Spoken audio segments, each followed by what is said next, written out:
Hello everyone, welcome to our YouTube channel. तो आज इस वीडियो के थ्रू हम कंप्लीट कर रहे हैं, टॉपिक है हमारा थर्मल इंजरीज़।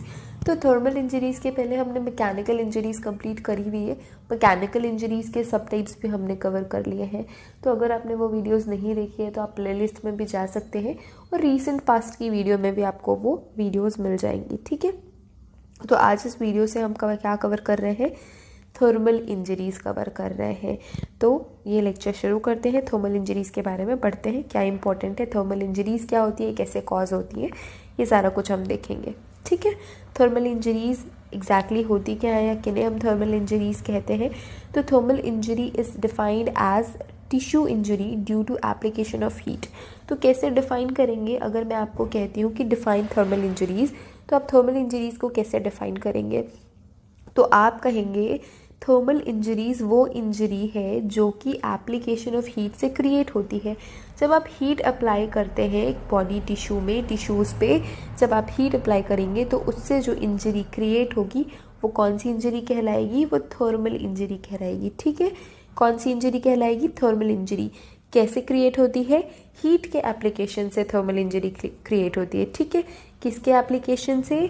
तो हीट के एप्लीकेशन से, हीट की वजह से जो टिश्यू में इंजरी क्रिएट होती है, जो डिस्ट्रक्शन होता है, उस इंजरी को हम कहते हैं थर्मल इंजरी। क्लियर? एक बार फिर से स्टेटमेंट पढ़ते हैं। A thermal injury is defined as tissue injury due to application of heat in any form of the external internal body surface. अब यहाँ पे एक इम्पॉर्टेंट पॉइंट ऐड हो गया। अब हमने पढ़ लिया कि हीट की वजह से थर्मल इंजरीज क्रिएट हो रही हैं। ठीक है, जब टिश्यूज़ पे हीट पड़ेगी तो थर्मल इंजरीज क्रिएट होगी, बट अगर वो एक्सटर्नली किसी भी फॉर्म में हो सकती है, ज़रूरी नहीं अगर मैं बोल रही हूँ हीट मीन्स फायर के फॉर्म में हीट प्रेजेंट होना चाहिए, वो किसी भी फॉर्म में हो सकती है। केमिकल के फॉर्म में भी हीट का क्रिएशन हो सकता है। तो जो हीट है वो किसी भी फॉर्म में हो, या वो एक्सटर्नली हो या फिर वो इंटरनली हो, it can be of any form. ठीक है, इंटरनली भी हो सकता है, एक्सटर्नली भी हो सकता है।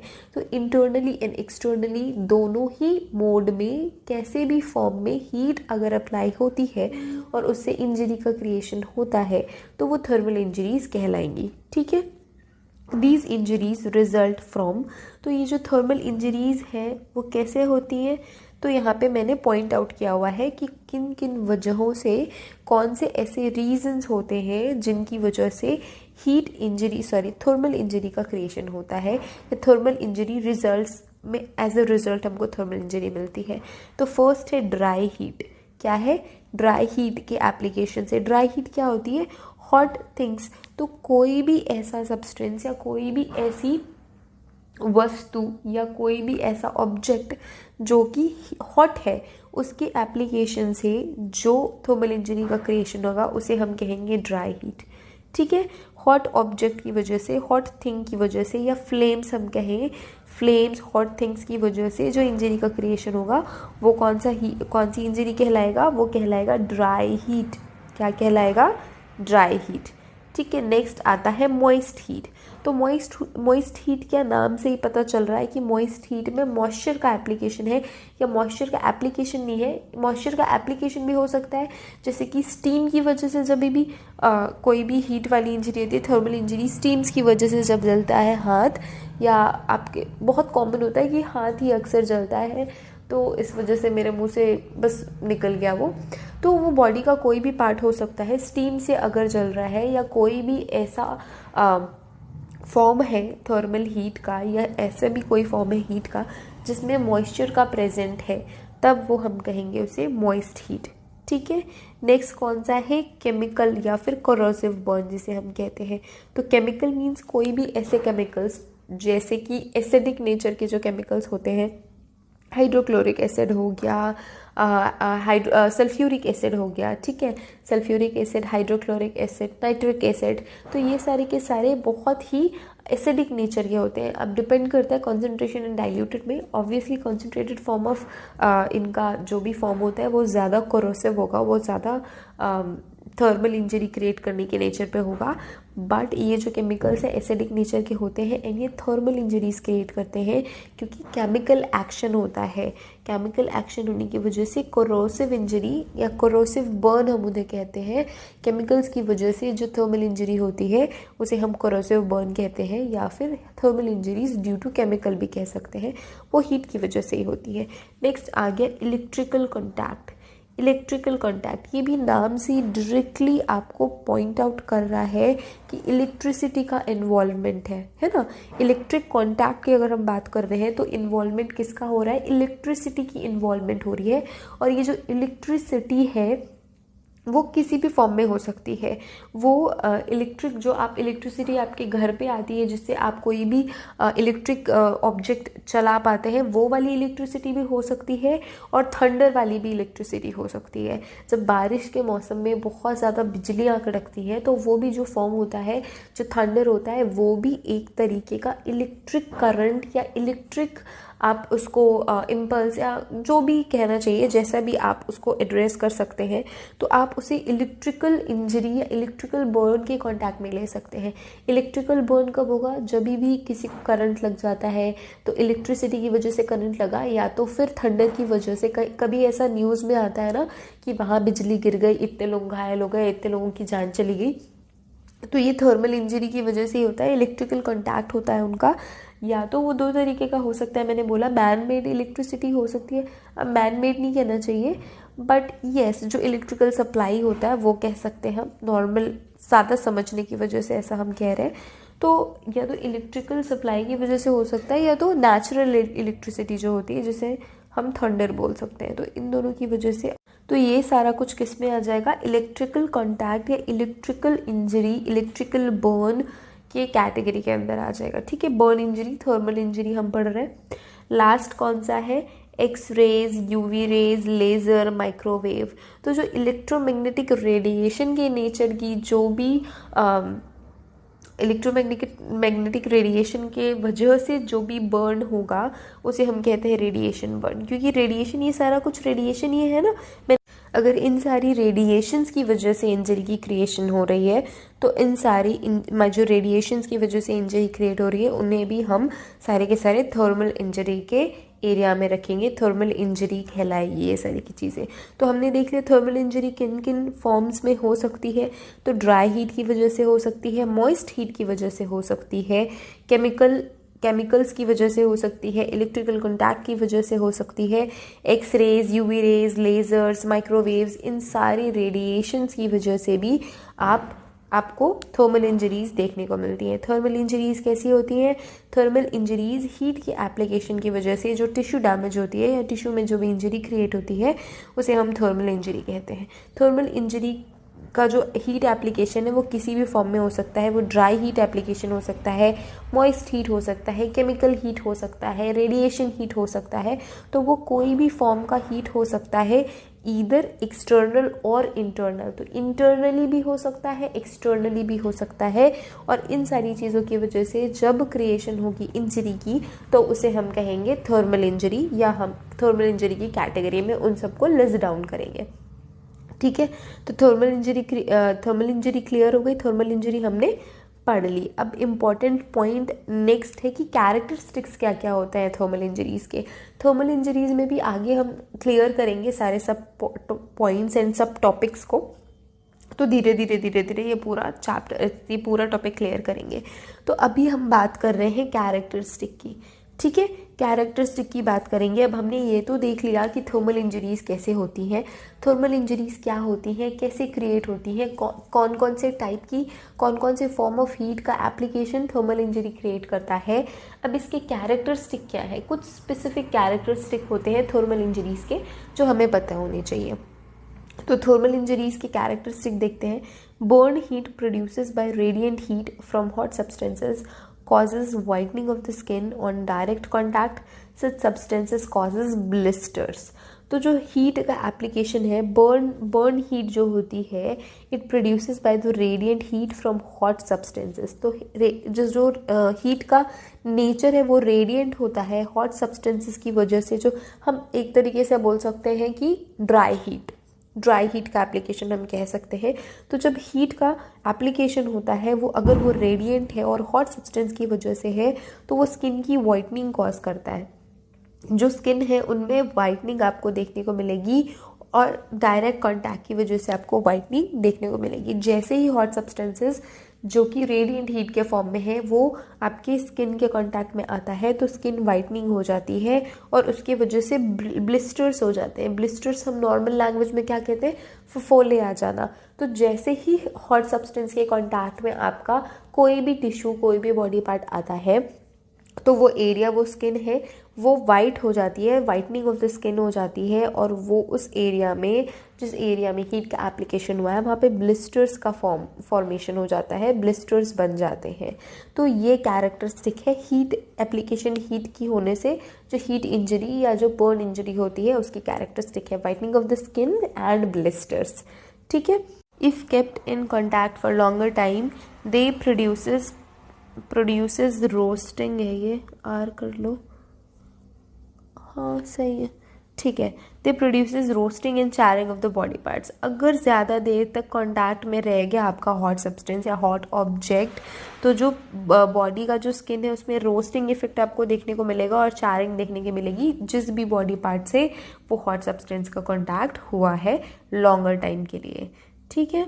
नेक्स्ट कैरेक्टरिस्टिक क्या है, skin proteins coagulate and full thickness burn result if the deepest layer of skin reaches the temperature of 45 degree centigrade. तो ये क्या बोल रहा है, जो स्किन की प्रोटीन्स है, जो स्किन में प्रोटीन प्रेजेंट होता है वो कोएगुलेट हो जाते हैं हीट के एप्लीकेशन की वजह से। तो जब हीट अप्लाई करते हैं किसी भी बॉडी पार्ट्स में तो वहाँ के जो कोएगुलेटिव जो वहाँ के जो प्रोटीन्स होते हैं वो हीट की वजह से कोएगुलेट हो जाते हैं और क्या क्रिएट करते हैं, फुल थिकनेस बर्न क्रिएट करते हैं। फुल थिकनेस बर्न मीन्स जो डीपेस्ट लेयर होती है स्किन की, हमने कभी प्रीवियस वीडियो में ऐसे टच किया होगा इस पार्ट को कि स्किन के लेयर्स के बारे में। तो हमने बोला था सबक्यूटेनियस होती है, एपिडर्मल लेयर होती है, तो ये कुछ लेयर्स होते हैं। तो जो स्किन की लेयर का जो सबसे डीपेस्ट लेयर होता है, अगर वहाँ तक आपकी प्रोटीन कोएगुलेशन और हीट का एप्लीकेशन होता है तब हम, या डिस्ट्रक्शन होता है तब हम इसे कहते हैं फुल थिकनेस बर्न। जब स्किन की सारी लेयर्स में डिस्ट्रक्शन हो जाता है ड्यू टू हीट तब हम उसे कहते हैं फुल थिकनेस बर्न। तो सॉफ्ट जो स्किन की प्रोटीन्स होती हैं वो कोएगुलेट हो जाती हैं और इसकी वजह से फुल थिकनेस बर्न का क्रिएशन होता है। अब ये डीपेस्ट स्किन की लेयर पे पहुंचता है, इसी वजह से हम कहते हैं इसे फुल थिकनेस बर्न। और ये कब होता है, ये फुल थिकनेस बर्न कब क्रिएट होता है, जब टेम्परेचर 45 डिग्री सेंटीग्रेड के आसपास होता है या 45 डिग्री सेंटीग्रेड तक अगर पहुंच जाता है तो जो हीट है वो हमारी स्किन की डीपेस्ट लेयर तक पहुंच जाती है और फुल थिकनेस बर्न का क्रिएशन करती है। Burn produced by a flame are characterized by roasted patches of the skin or deeper parts of the body. There may be vesicles or blisters all around the burn area. Burn जब produce होता है flame की वजह से, तो flame की वजह से जब बर्न का प्रोडक्शन होता है तो उसमें क्या रोस्टेड पैचेस देखने को मिलते हैं। स्किन की डीपर बॉडी पार्ट में भी आपको रोस्टेड पैचेस देखने को मिलेंगे या वहाँ पे फिर ब्लिस्टर्स प्रेजेंट होंगे या वेसिकल्स प्रेजेंट होंगे। तो ब्लड वेसिकल्स की बात हो रही है यहाँ पे, वेसिकल्स एंड ब्लिस्टर्स आपको देखने को मिलेंगे जब फ्लेम की वजह से बॉडी में बर्न इंजरी का क्रिएशन हो रहा है। तो वेसिकल्स एंड ब्लिस्टर्स देखने को मिलेंगे पूरे उस एरिया में जहाँ पे बर्न इंजरी का क्रिएशन हुआ है। ठीक है। तो ये एक इम्पॉर्टेंट कैरेक्टरिस्टिक था, जब फ्लेम की वजह से, जब आग की वजह से बर्न इंजरी का क्रिएशन होता है। यहाँ पे हम ये भी ड्राई हीट की कैटेगरी में आएगी, बट यहाँ पे कोई हॉट सब्सटेंस या कोई हॉट ऑब्जेक्ट नहीं है। यहाँ पे फ्लेम का बात हो रहा है। तो फ्लेम की वजह से जब यहाँ पे बर्न इंजरी का क्रिएशन होगा तो रोस्टेड पैचेस देखने को मिलेंगे स्किन में। डीपेस्ट स्किन की लेयर, बॉडी जो स्किन की लेयर होती है वहाँ तक ही फ्लेम का इफेक्ट जाएगा और जहाँ पे कि बर्न इंजरी का क्रिएशन हो रहा है वहाँ उस पूरे एरिया में वेसिकल्स एंड ब्लिस्टर्स आपको देखने को मिलेंगे। ठीक है। अब बर्न्स को हम क्लासिफाई भी कर सकते हैं। बर्न्स में बी क्लासिफाइड इनटू 3 डिग्रीज। तो 3 डिग्री में हम बर्न इंजरी को कैटेगराइज कर सकते हैं, क्लासिफाई कर सकते हैं। तो वो कौन कौन सी बर्न इंजरी है? तो पहली तो हो गई epidermal burn injury, dermo epidermal burn injury और डीप बर्न इंजरी। तो यहाँ पे हम 3 जगहों पे 3 तरीकों से कैटेगराइज कर रहे हैं बर्न इंजरी को। ठीक है, पहली कौन सी इंजरी हो गई? Epidermal burn injury. ठीक है, ये भी स्किन के लेयर की वजह से ही हो रही है। स्किन के लेयर्स होते हैं ना, उसके ही अकॉर्डिंग हो रही है। तो अगर एपिडर्मल फर्स्ट लेयर होती है एपिडर्मिस की, अगर वहाँ तक की बर्न इंजरी है तो हम उसे कहेंगे एपिडर्मल बर्न इंजरी, फिर dermo epidermal burn injury and then deep burn injury. तो deep burn injury deepest layer की बात करेंगे हम स्किन की। तो एक एक करके पढ़ते हैं। इसके अलावा ये सुना होगा कि फर्स्ट डिग्री बर्न है, सेकेंड डिग्री बर्न है, या ऐसा कुछ कभी भी वर्ड सुनने को मिले होंगे, तो वो भी हम डिस्कस करेंगे। The classification is helpful to assess the degree of damage. तो ये जो क्लासिफिकेशन हमने करी है epidermal, dermo epidermal, deep burn की, तो ये क्यों करी है? बस ऐसे मज़े मज़े में तो नहीं करी है ना क्लासिफिकेशन। तो क्लासिफिकेशन क्या करता है? क्लासिफिकेशन हेल्प करता है। कौन सी हेल्प करता है? ताकि हम डिग्री ऑफ डैमेज का पता लगा सके कि नुकसान कितना हुआ है। जो हीट की वजह से नुकसान है वो कितना नुकसान हुआ है, थोड़ा नुकसान हुआ है, ज़्यादा नुकसान हुआ है, या बहुत ज़्यादा नुकसान हुआ है।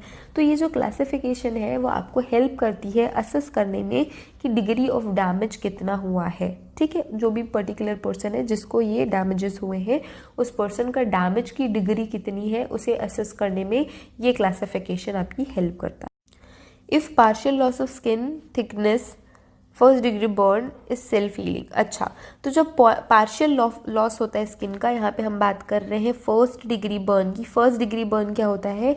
जब आपकी स्किन का पार्शियल लॉस हो रहा है, थोड़ा बहुत स्किन की लॉस हुई है और बहुत ज़्यादा कुछ ऐसे टेंशन वाली बात नहीं है, तो पार्शियल लॉस स्किन का हो रहा है, थोड़ी सी थिकनेस डैमेज हो रही है और वो सेल्फ हीलिंग है, मतलब खुद से ही वो ठीक हो जा रहा है, तो वो क्या कहलाएगा? फर्स्ट डिग्री बर्न कहलाएगा।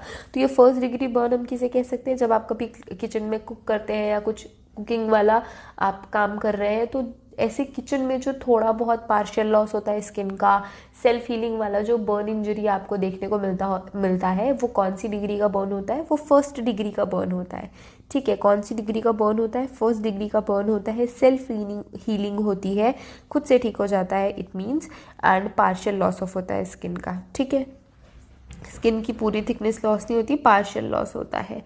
इफ़ सेकेंड कैटेगरी में आते हैं, if full thickness of skin is lost it will require skin grafting. तो यहाँ पे स्किन ग्राफ्टिंग क्या होती है बात करेंगे। फुल थिकनेस, अगर फुल थिकनेस में डैमेज हुआ है इंजरी का, बर्न की वजह से फुल थिकनेस स्किन की डैमेज हो गई है। फुल थिकनेस मीन्स जितने भी लेयर्स होते हैं स्किन के सारे डैमेज हो गए हैं, कोई पार्शियल डैमेज नहीं हो रहा है, फुल थिकनेस का डैमेज हो गया है यहाँ पे स्किन का, और ये नॉर्मली अपने आप हील होने वाली कंडीशन में नहीं है।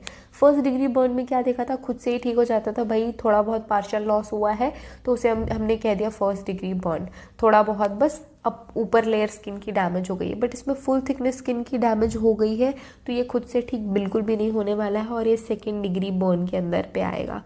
कौन सा degree burn? Second degree burn के अंदर में आएगा। अब ये स्किन ग्राफ्टिंग क्या होती है? कभी सुना है ऐसे कि कोई ताऊ जी है कि कोई चाचा जी हैं जिनका कोई भी बॉडी पार्ट जल गया तो कहीं और की स्किन निकाल के उस पर्टिकुलर एरिया में लगा रहे हैं, या फेस में या फिर नेक में कोई ऐसी बर्न की इंजरी हुई है कि अब वो ठीक नहीं हो रही है, तो किसी अदर बॉडी पार्ट के टिश्यूज़ को, सेल्स नहीं कहना चाहिए, टिश्यू इज़ बेटर, तो वहाँ की टिश्यू को निकाल के किसी अलग जगह पे शिफ्ट कर रहे हैं ताकि उनकी वो इंजरी हील हो सके, या वो पर्टिकुलर स्किन का एरिया नॉर्मल दिख सके। तो ये क्या कहलाता है? ये कहलाता है स्किन ग्राफ्टिंग। क्या कहलाता है? Skin grafting.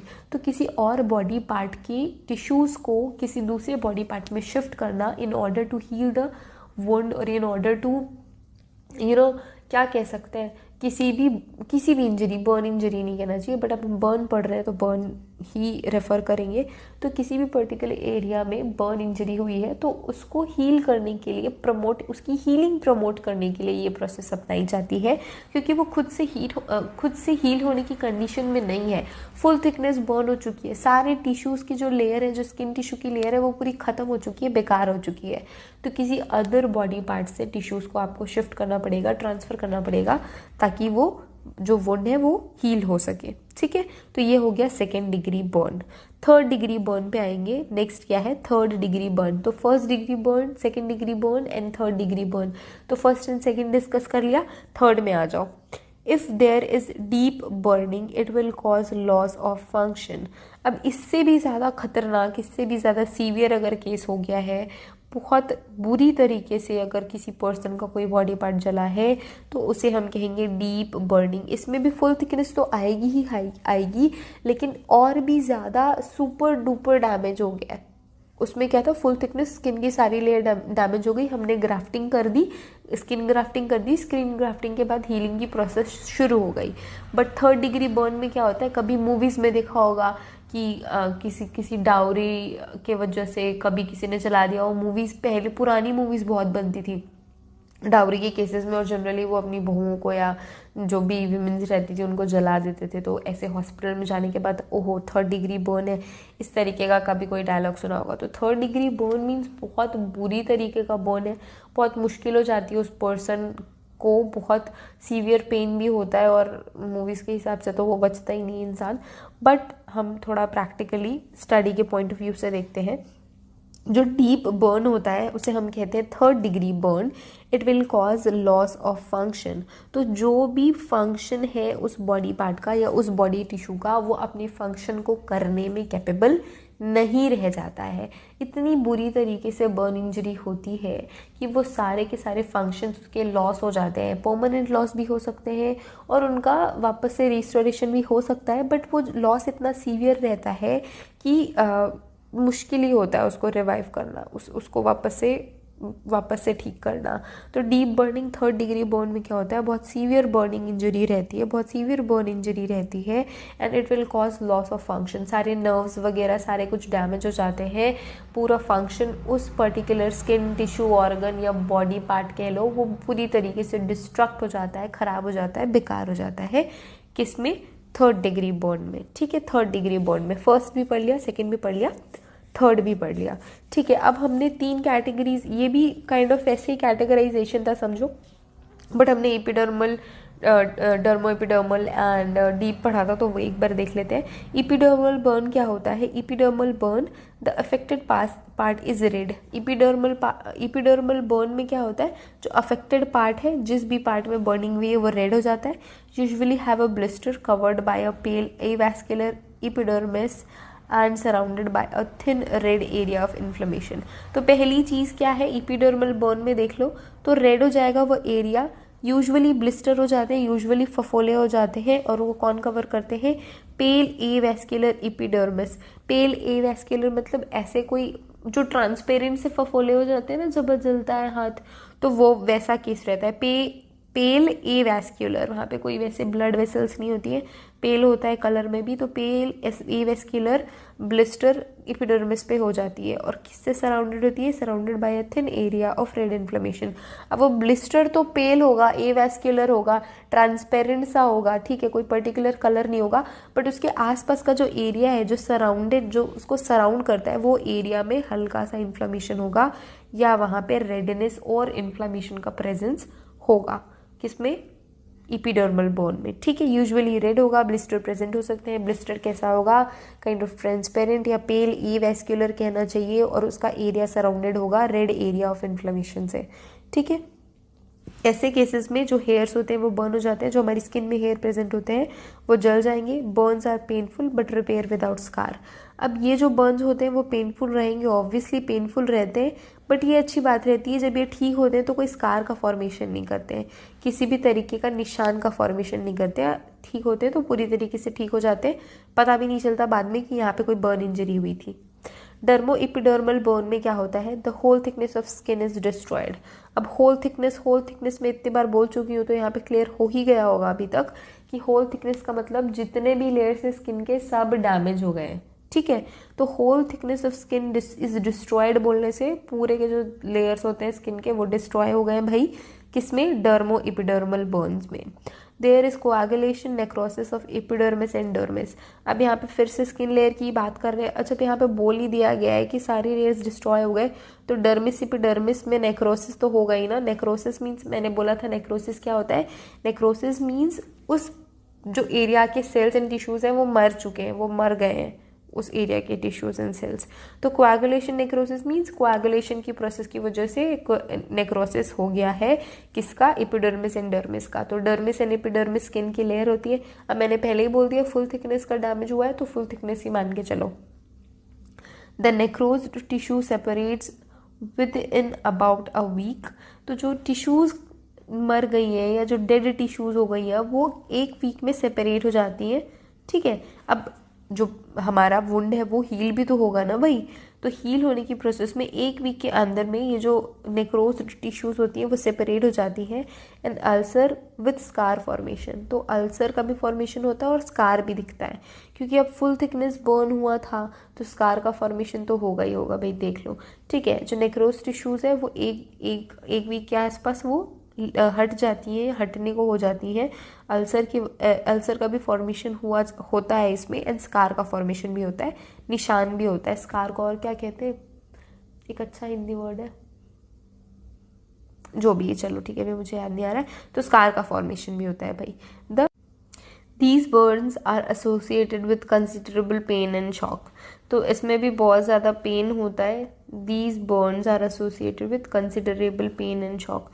तो शॉक भी प्रेजेंट रहेगा, शॉक भी रहेगा एंड पेन भी रहेगा, tremendous amount of pain. Full thickness burn हो रही है इस वजह से।